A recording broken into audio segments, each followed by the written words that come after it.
Okay, so get ready to dive into the world of G.I. Gurdjieff. G.I. Gurdjieff, the herald of coming good. Okay.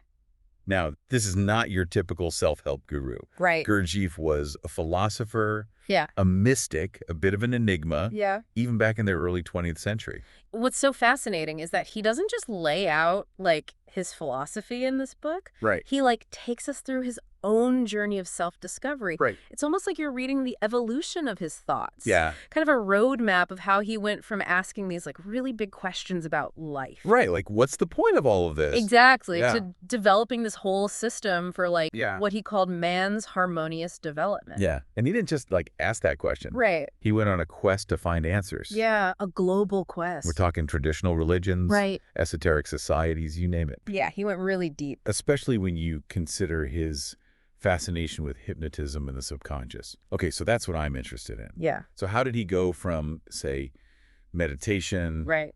to hypnotism? So for Gurdjieff, it really wasn't about, like, Right. you know, those, like, parlor tricks? Yeah. Bending spoons with your mind? Right. You know, it wasn't about that. It was about really understanding the mechanics of our minds, Okay. like the hidden mechanics. Yeah. He really saw hypnotism as a tool to not only help people, but to also unlock the mysteries of human consciousness. Right.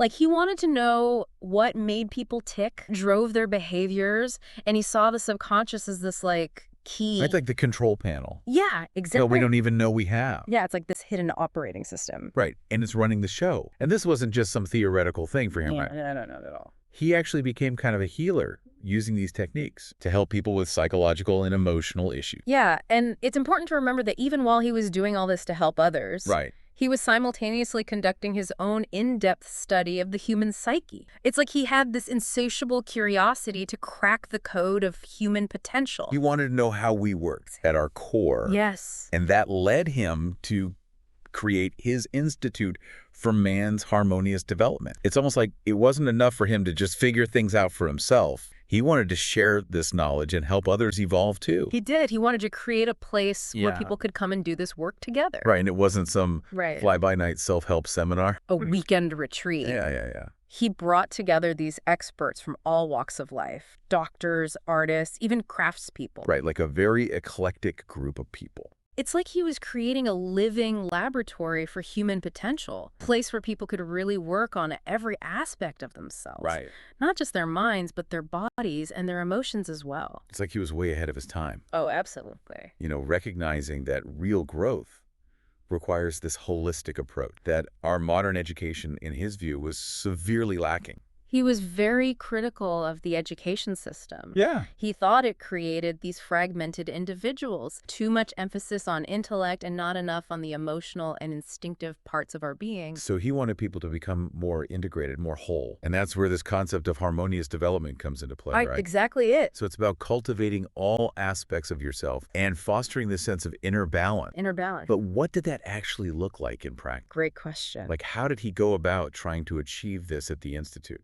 So imagine a place where you could study philosophy in the morning, practice traditional dance in the afternoon, and then in the evening, engage in, like, deep self-reflection. That was the kind of environment he was trying to cultivate.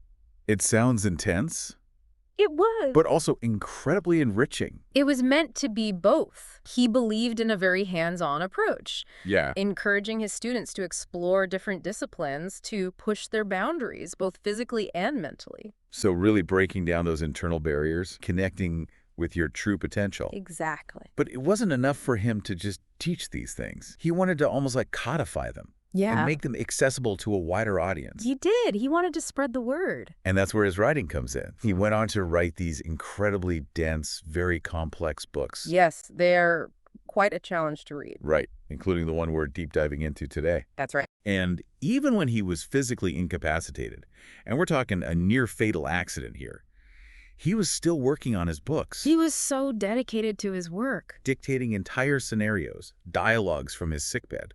He had this incredible drive to share his ideas with the world. It's like this burning desire to get these ideas out, It really was, no matter the cost. no matter the cost. And he had this unusual plan for releasing his books too, right? He did, a very specific plan. So tell me about that. Okay, so he envisioned this 3-part series. Okay.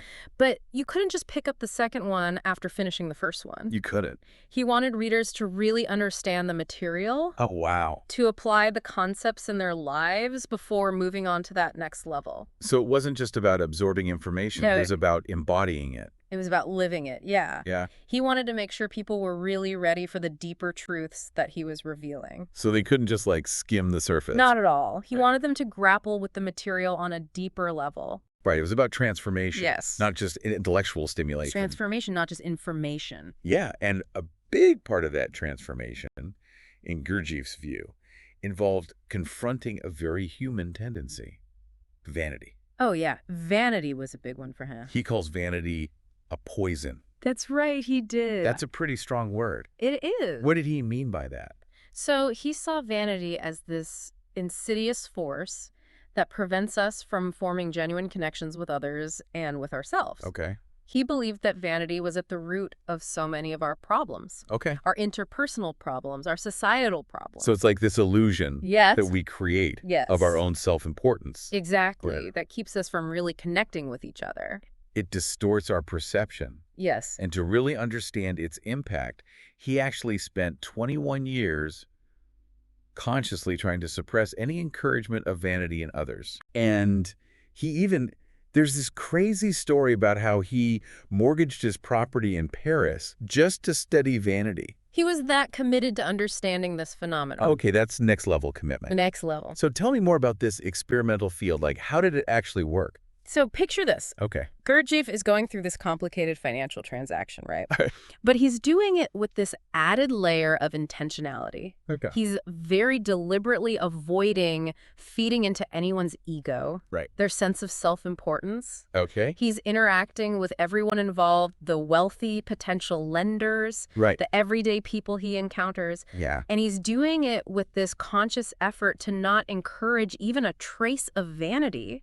So he's creating a controlled environment to observe how people behave when that aspect of their ego isn't being stroked. So he's removing a variable from the equation. A variable that he believes is usually a major driving force in human interaction. And what's the result? Well, Like, does his little social experiment confirm his suspicions about vanity? he concluded that modern society, especially in its more sophisticated circles, had developed this almost like knee-jerk reaction to having their vanity acknowledged. It's like it had become an expectation. Wow. And when that expectation wasn't met, people behaved in really interesting ways. So it's more than just, oh, he thinks people are vain. Right. He's saying that this need for constant validation, this preoccupation with appearances and self-importance has actually eroded something much deeper. Exactly, and that's what really concerned him. Okay, so what was he seeing eroding? He believed it had eroded our genuine scruple of conscience, Okay. our true sense of empathy and concern for others. So he's making this connection between vanity and this lack of empathy. This decline in, I don't know, our moral compass. It's like our internal compass had become miscalibrated, distorted by this constant need for self-aggrandizement. But I'm sensing a but coming here, Of course. because Gurdjieff wasn't all doom and gloom, was he? He might have had a very sharp critique of humanity's shortcomings. He was certainly never afraid to point out our flaws. Right.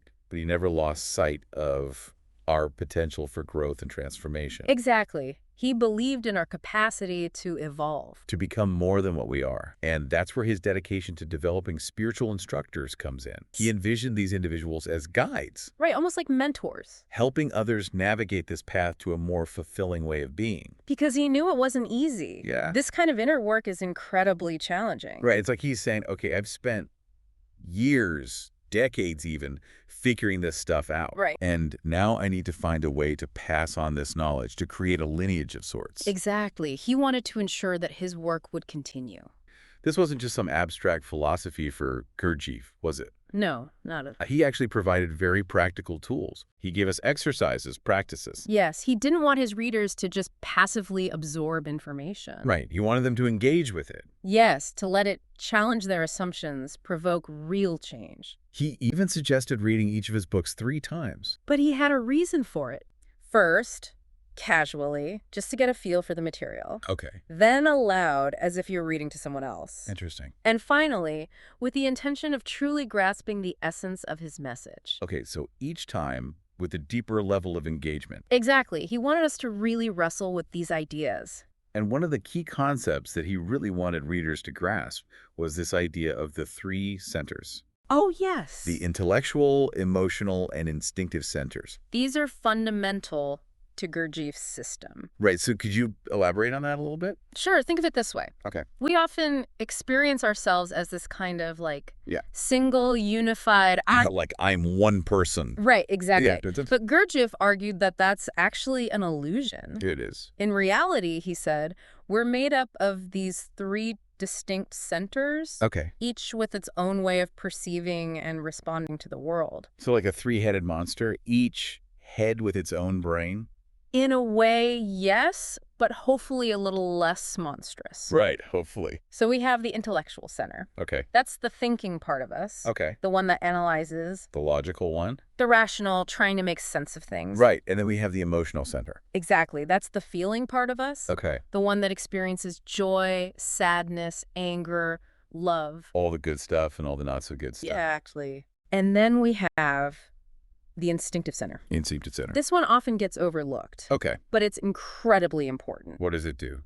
It governs our automatic bodily functions, Okay. our survival instincts, Okay. our more primal urges. Right, so like the stuff that keeps us alive. Exactly, like breathing, digestion, Okay. but also our fight or flight response. Right, so we've got these 3 centers, each with its own agenda. Right. They're not always on the same page. So what happens when they're out of balance? That's where things get really interesting. Right. Gurdjieff believed that in a truly harmonious individual, Okay. these 3 centers would work together in a coordinated way. So it'd be like a well-oiled machine, Exactly. each part functioning seamlessly. But for most of us, he said, that's not the reality. It's not. More often than not, our centers are in conflict, Oh, no. each vying for control, Yes. pulling us in different directions. So we're at war with ourselves. In a sense, yes, and this internal disharmony, he argued, is the source of much of our suffering. Because we're not whole. Right, we're fragmented. And so we end up reacting to life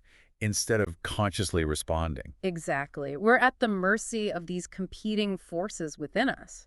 Instead of being the captain of our own ship. He used this brilliant analogy in the book. What's that? He compares the 3 centers to gramophone rolls, Gramophone rolls. those old-fashioned records. Okay, I get it. Each roll is imprinted with our experiences, Right. our conditioning, our habitual patterns. It's like grooves on a record. Exactly. And throughout our lives, these rules play back. Often unconsciously, Yeah. determining how we think, feel, and act. And this is what Gurdjieff called the waking sleep. The waking sleep. What does that even mean? He meant that we think we're awake. Right, like we're conscious, we're aware. But in reality, we're sleepwalking through our lives. So we're not really present.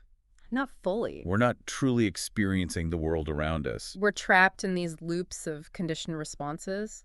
Okay, that's a little unsettling It is, isn't it? to think that we're not really in control. But the good news is that Gurdjieff offered a way out. He did. He called it transformed contemplation. Okay, so what is transformed contemplation? And it's important to note here that it's not just about thinking harder Right, or trying to suppress our thoughts and emotions. because that never works, does it? Exactly. The more you try to force something, the more it persists. It's like trying not to think about a pink elephant. Exactly. You just end up thinking about pink elephants all day.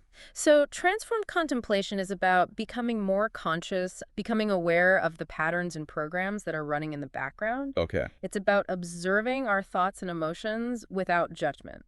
so we're not trying to change them? Not initially, we're just noticing them without getting swept away by them. So it's like becoming an observer of our own minds Precisely. instead of being identified with them. And through this process of conscious observation, we create the possibility for real change. So we're not trying to force change. Yeah. We're creating the conditions for change to happen naturally. Exactly. We're shifting our relationship to our own internal experience. So it's about becoming more present, more aware of our inner landscape. That's a beautiful way to put it. But how do we actually do that? Right. How do we cultivate this transformed contemplation? Because it sounds great in theory. Gurdjieff offered a variety of practices and techniques, Okay. many of which were designed to disrupt our habitual patterns Okay. and help us become more present. One simple but powerful practice is called self-remembering. Self-remembering. It involves periodically throughout the day, Okay. just pausing and asking yourself 3 questions. What are the questions? Where am I? What am I doing? What am I feeling? That's it. That's it. It seems so simple. It is simple, but don't let that fool you. Okay. It's also incredibly powerful How so? because it brings us back to the present moment. Right. It disrupts those automatic thought patterns. It's like hitting the pause button on autopilot. Exactly. But Gurdjieff wasn't just focused on individual transformation, was he? No, he wasn't. He was also critical of the societal structures He was. that he believed were hindering human evolution. He saw them as obstacles on the path to awakening. Right, like the education system, for example. He was very critical of the education system. What didn't he like about it? He felt that modern education, with its emphasis on intellectual development at the expense of everything else, Yeah. was actually contributing to the fragmentation of the individual. Interesting. He called it creating men without inverted commas. Men without inverted commas. What does that even mean? Think of it this way. When we put something in quotation marks, Yeah. we're indicating that it's not quite the real thing. Right. Right, like it's an imitation. Exactly. A representation. Gurdjieff believed that modern education, by neglecting the emotional, instinctive, and spiritual aspects of our being, Right. was creating these artificial, incomplete versions of human beings. So it's like we're not the full expression of what we could be. Exactly. We're like a pale imitation, We might be intellectually sophisticated, right? but we're emotionally stunted, Oh, spiritually adrift, wow. disconnected from our true nature. So it's not that knowledge and intellect are bad. No, not at all. It's about finding a balance, Exactly. Yeah. We need to cultivate all aspects of ourselves. not just the ones that are valued in a purely academic setting. He believed that true education should be about fostering self-knowledge, Self-knowledge, okay. about helping individuals become more whole, More integrated. more awake. And this idea of waking up seems to be a central theme in his work. It's the central theme. Right. It permeates everything he wrote. Because we're all asleep, In a sense, yeah. walking around, going through the motions. Trapped in our own little dream worlds. But what did he think about technology? It's interesting. Yeah. You know, he seemed to approach technology with a sense of cautious curiosity. Right. Like he recognized the potential benefits, right? Right. But he also saw how it could further disconnect us Yeah. from ourselves Yeah. and from each other. Real progress wasn't about technological advancement alone. Right. It was about inner transformation. It's about who we are Yes. as human beings. Yes, our inner world, Yeah. not just our outer world. Okay, but even with all of his criticisms of modern society, Yeah. Gurdjieff wasn't without hope, was he? No, not at all. Like, he wasn't just this grumpy old man. Not at all. In Mhm, fact, yeah. you could say that his whole system. Everything we've been talking about today, Yeah. it was infused with a sense of hope, Okay. a belief in the potential for human beings to evolve, To become more to become more, than what we are. to transcend our limitations. Right. And that's where his idea of the spiritual instructor becomes even more crucial, right? Exactly. Because it's one thing to have all these amazing insights Yes. into ourselves and the world, but it's another thing entirely to actually embody those insights. Yes, to put them into practice. Right, to live them. To live them, exactly. And he saw these spiritual instructors as like guides, as mentors, right? Yes, like midwives, Okay. helping to birth this new potential within us, Helping us along this journey. because it can be a difficult journey. It can be very challenging It can be very challenging. to confront our own pattern, our own stuff. our own darkness. Right. And he believed that by working on themselves, right? Yes. By confronting their own mechanicality, their own sleepwalk, and cultivating their own consciousness. Your own presence. Right. That these individuals could then become beacons of light for others. Exactly. It's like a ripple effect. Right. One person's transformation can inspire and uplift countless others. So it starts with us. It always starts with us. Right. But ultimately, The choice is ours, isn't it? It is. To decide whether or not we're willing to embark on this journey. Yes, no one can force us to wake up. It's an invitation, It's an invitation. not a command. Exactly. And Gurdjieff, he didn't offer any easy answers, Right. any quick fixes. Mhm. He challenged his readers, Yeah. provoked them To really think for themselves to question everything they thought they knew about themselves, about the world. about the nature of reality, He presented a path. not a destination. We've explored Gurdjieff's very unconventional life, His relentless search for truth. his fascinating insights into the human psyche. So what are some key takeaways that we can take from this deep dive Right. into the Herald of Coming Good? I think, for me, the biggest takeaway is this idea Yeah. that we are capable of so much more Than we realize. than we realize. We've touched upon so many really thought-provoking ideas. We have. The importance of harmonious development. Yes. The dangers of vanity. Yes. The power of transformed contemplation. Yes. But I think that the most enduring message is this, Yeah. that we have the potential to wake up, and not just as individuals, Right. but as a society. To create a world that is more And it's just, compassionate, more harmonious. more in alignment with our true nature. It's a beautiful vision, isn't it? It is, and it's a vision that's up to each of us to bring into being. Exactly. The future is not something that happens to us. We create it We create it every single day, with every thought. every action, Yeah. every choice. So what will you choose? Thank you for watching. Don't forget to like, subscribe, and comment. It would be a great source of help to maintain and develop this channel and the correlated website. This book overview was presented to you by olbooksummary.com. Are you interested in more insights into personal development books or motivational and inspirational books? Please visit olbooksummary.com and you will find a library of the most helpful self-development and human character development books overviews. See you soon with the next books overview video.